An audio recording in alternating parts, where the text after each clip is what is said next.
तंजिया है, उत्तर दिखा मेरी बात। राजस्थान की हालत तो आप देख रहे हो, हमारे सुप्रीमो साहब बताएंगे, आपके सामने कोई छुपी हुई नहीं है। मैं तो इतना सबसे 36 कौम से निवेदन करूंगा कि अब चुनाव टॉपिकल बच चुका है, आप राष्ट्रीय लोकतांत्रिक पार्टी के निशान पर वोट दें। चाहे कोई भी आपके जो प्रत्याशी बोतल लेकर गए तो बोतल के निशान को याद रखना। आपने मेरा मान सम्मान किया, मेरी बात सुनी, बहुत बहुत धन्यवाद, बहुत बहुत धन्यवाद। धन्यवाद सीताराम जी। और उद्बोधन की इस कड़ी में मैं तालिम खां, जो लाड़नू विधानसभा से युवा नेता हमारे बीच में, तालिम खां जी आमंत्रित करूंगा। संक्षिप्त में उद्बोधन हमारे बीच में रखे। एक बार जोरदार तालियों से स्वागत।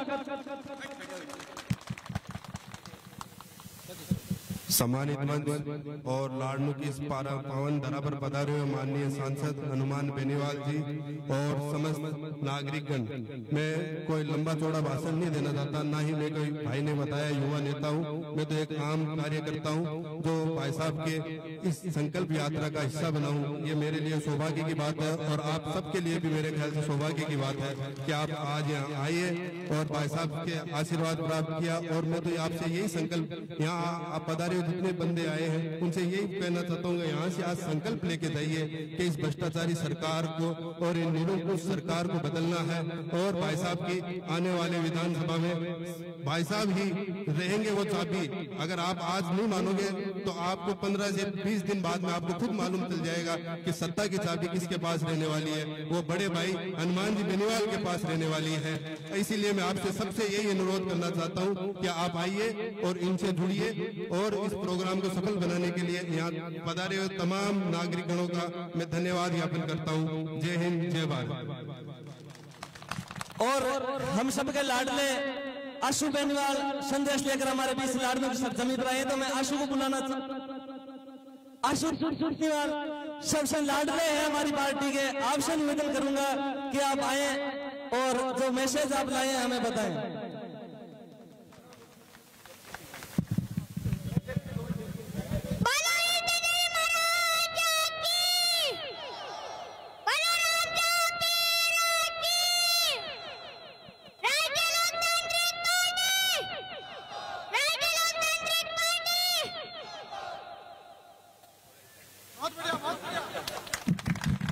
उद्बोधन की इस कड़ी में मैं प्रिया सिंह जी मेघवाल बीकानेर, जो अंतर्राष्ट्रीय बॉडी बिल्डर है हमारे बीच में है, उनसे निवेदन करूंगा आप आए और आप अपने विचार हमारे बीच साझा करें।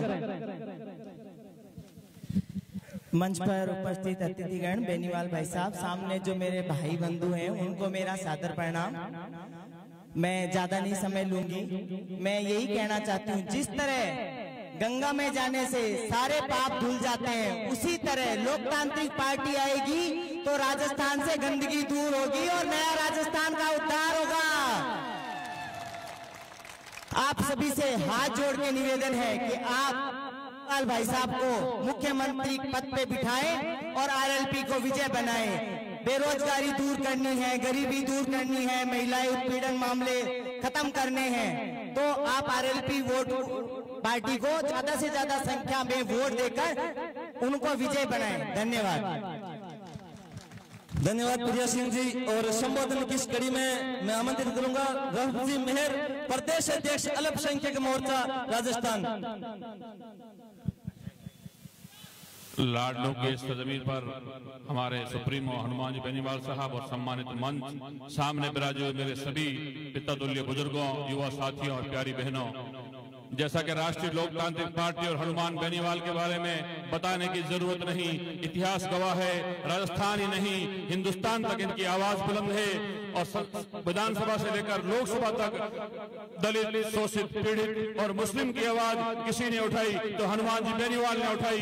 चाहे कोई भी जाति हो, कोई भी धर्म हो, हनुमान बेनीवाल ने न्याय करते हुए और अन्याय के खिलाफ लड़ते हुए कभी ये नहीं पूछा कि आप किस जाति से हैं, किस धर्म से हैं। हमारे सामने हैं जो दो पार्टियां हैं, एक कांग्रेस जो हमेशा दलित, शोषित, पीड़ित और विशेषकर मुस्लिम समाज का शोषण करती आई है, हमें पिछड़ा हुआ रखा, आज तक पीछे रखा, हमारे साथ कुछ न्याय नहीं किया उसने, और हमें डराती रहती है कि भारतीय जनता पार्टी आपको खा जाएगी, यहाँ से वहां भेज देगी। हमारे पास कोई ऑप्शन नहीं, सिर्फ कांग्रेस के पल्ले बंधे हुए हैं, हमें उससे बाहर आना है। साथियों, 36 कौम है और 36 कौम में से 35 कौम जाग चुकी है, लेकिन मैं मेरे समाज से कहना चाहता हूं कि हम लोग कब जागेंगे, हमारे हक और अधिकार के लिए कब लड़े होंगे और ऐसे योद्धा और लड़के के साथ कब देंगे। ये 2023 का चुनाव अहम चुनाव है, इसमें सत्ता की चाबी हनुमान जी बेनीवाल की तरफ आ रही है। मारवाड़ से ये आवाज उठी है और आपके शेखावटी और उत्तर जयपुर तक हर जगह राजस्थान के अंदर आरएलपी का माहौल है। इसमें 36 कौम का साथ निभाना है, चाहे राजपूत समाज हो, मेघवाल समाज, नायक समाज, चौधरी समाज, विष्णु समाज, सभी 36 कौम ने 70 साल तक दूसरी पार्टियों को मौका दिया है, लेकिन एक बार हनुमान बेनीवाल और उसकी टीम को मौका देकर देखना, राजस्थान के अंदर विकास की गंगा बहेगी, भाईचारा बढ़ेगा। अमन और भाईचारे के लिए हम लोग आज देख रहे हैं राजस्थान के हालात क्या है, मेरे से पूर्व वक्ताओं ने बताया और सारी बात हनुमान जी बेनीवाल बताएंगे, समय का अभाव है, लेकिन मैं एक ही बात कहना चाहता हूं, ये मौका मत गवाना। 2023 के अंदर ऐसी आवाज आनी चाहिए हर विधानसभा क्षेत्र से, हनुमान बेनीवाल जिसको भी टिकट देकर भेजे उसमें एक ही चेहरा दिखना चाहिए, हनुमान बेनीवाल का, और हनुमान बेनीवाल को वोट देना है, ना जाति पर, ना धर्म पर, ना व्यक्ति पर आप गौर करेंगे। आप इनके संघर्ष को देखते हुए हनुमान बेनीवाल और उनकी टीम को मजबूत करें। धन्यवाद। जय हिंद, जय भारत। धन्यवाद राहुल खान जी। और संबोधन की कड़ी में मैं बाबूलाल जी, कुलदीप, सीधा मैं भाई साहब को आमंत्रित करूंगा। समय की अपनी सीमा है।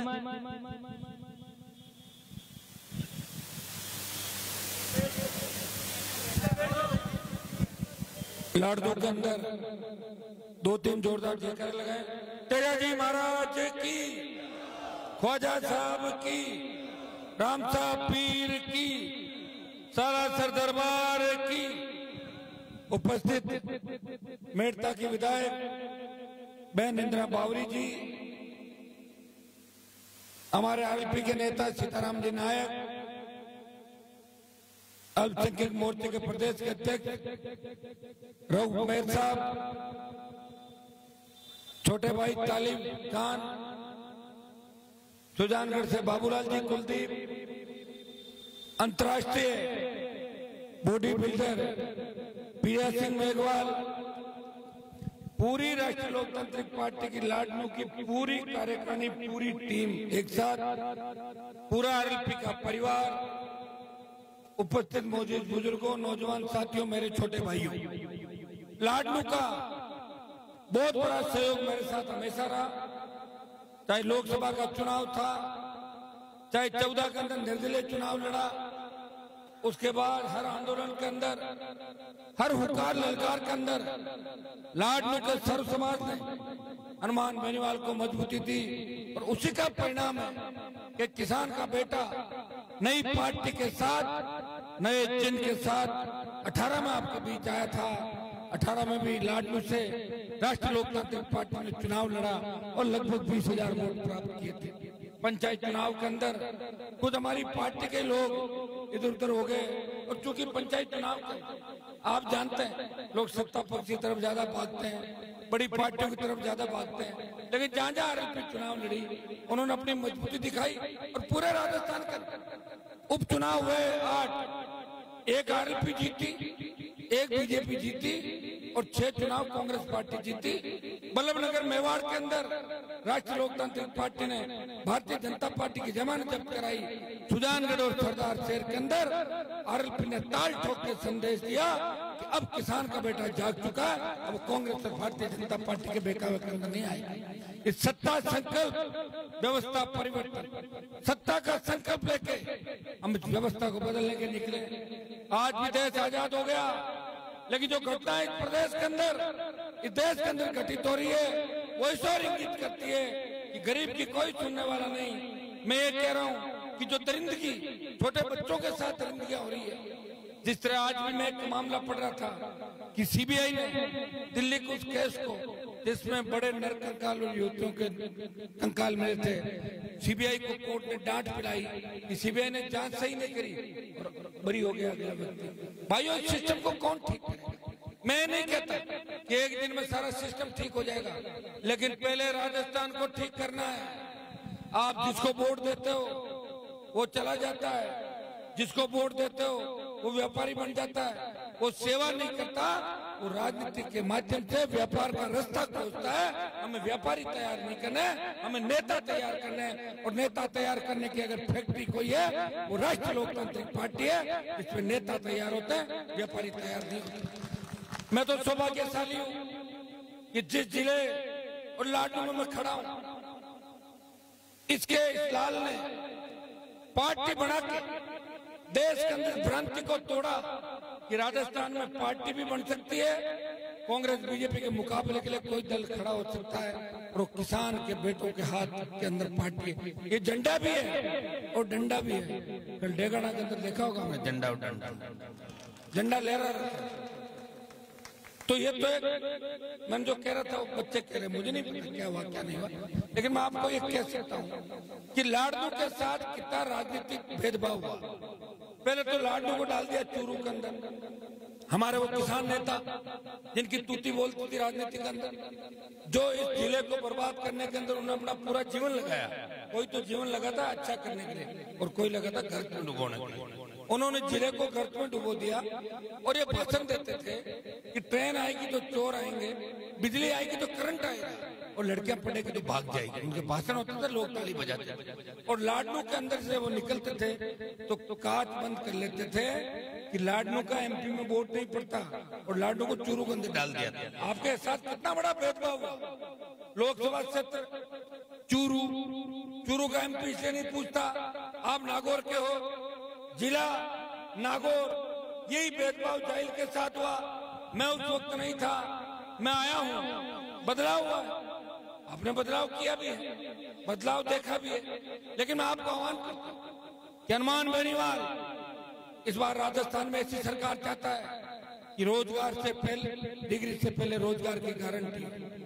कोई किसान कर्जे के बोझ के तले आत्महत्या नहीं करे, किसी अबला नारी और बेटी की चीख पुकार राजस्थान के अंदर नहीं हो, किसी नौजवान को कलम की जगह हाथ में बंदूक नहीं मिले, सशक्त लोकायुक्त तो बेमुक्त भ्रष्टाचार मुक्त राजस्थान हो। इसके लिए सत्ता का माध्यम है कि सत्ता की प्राप्ति करें। भाइयों, जिनके हाथ में सत्ता होती है कोई व्यक्ति अपने फैसले जनता के लिए लागू करता है, वो गलत फैसले भी कर सकता है।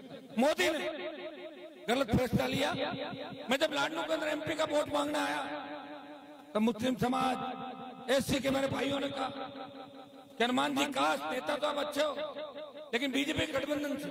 मैंने कहा मेरा चिन्ह तो टायर है, टायर मान के वोट दे दो। बोले नहीं, वोट उधर जाएगा। भाइयों, जब देश का किसान तकलीफ के अंदर था, उत्तरी भारत के अंदर कोई पार्टी छोड़ने को तैयार नहीं था। मोदी का साथ छोड़ के कौन सड़क पे आता? पंजाब, हरियाणा, जब दिल्ली के किसानों ने मुझे कहा हनुमान जी आप किसान के बेटे हो, मोदी की सत्ता छोड़ो, सड़क पे आ जाओ और किसानों को एक नई ऊर्जा मिलेगी। भाइयों, हनुमान बेनीवाल ने मोदी की परोसी हुई थाली मंत्री पद को ठोकर मारी और सड़क पर आकर संघर्ष देश में किसी एमपी ने किया और नागौर के एमपी ने किया। जब अग्निपथ सेना को ठेके पर दे दिया तब कोई नहीं बोला।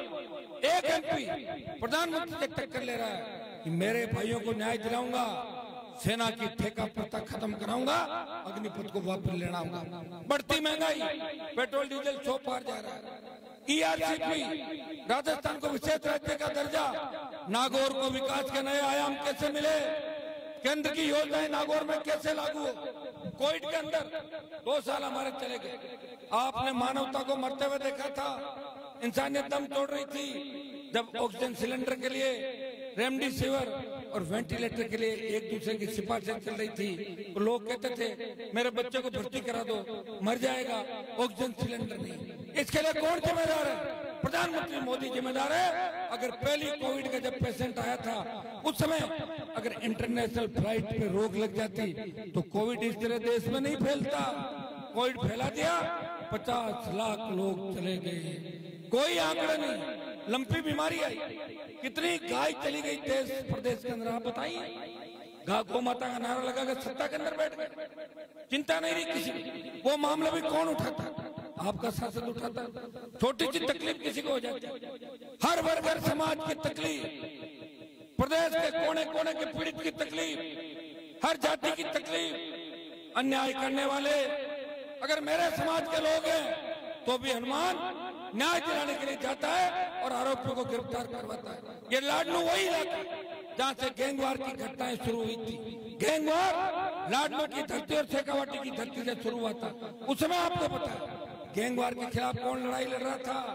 लोग बिलों में छुप गए थे, स्विच ऑफ कर लिए थे। अकेला व्यक्ति इस प्रदेश और नागौर की कानून व्यवस्था ठीक करने की लड़ाई इस नागौर की सड़कों पर, राजस्थान की सड़कों पर लड़ रहा था। मैं किसी जाति के खिलाफ नहीं हूँ, लेकिन अपराधी अगर किसी भी जाति का है तो अपराधी अपराधी होता है। खाली फेसबुक पर, सोशल मीडिया पर लाइव आके कोई बात कह दे, उससे वो अपराधी अच्छा व्यक्ति नहीं हो सकता।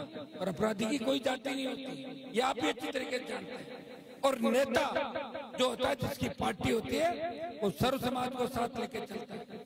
आप तो मुझे इतना विश्वास दिलाएं कि लाडनू के अंदर इस बार आप राष्ट्रीय लोकतांत्रिक पार्टी को मजबूती देंगे और लाडनू की सीट आरएलपी के खाते में कैसे जाए। अगर नागौर से हम 10 के 10 सीट जीतते हैं, जैसा कि नागौर के जवानों के अंदर जोश है, रात को 12-12 बजे तक, सुबह 3-3 बजे तक जो कार्यक्रम कर रहे हैं, उसे लग रहा है कि नागौर, जोधपुर, बाड़मेर ये तो सारा ही जीत रहे हैं। बीकानेर से लेकर शेखावाटी होते हुए जो मालवाड़ तक जाएंगे, आरएलपी 125 से ज्यादा सीटों पे सीधी टक्कर मिलेगी। कहीं भाजपा के साथ, ज्यादातर भाजपा के साथ, कांग्रेस के साथ। भाइयों थोड़ी हिम्मत आकर आपने कर लिया।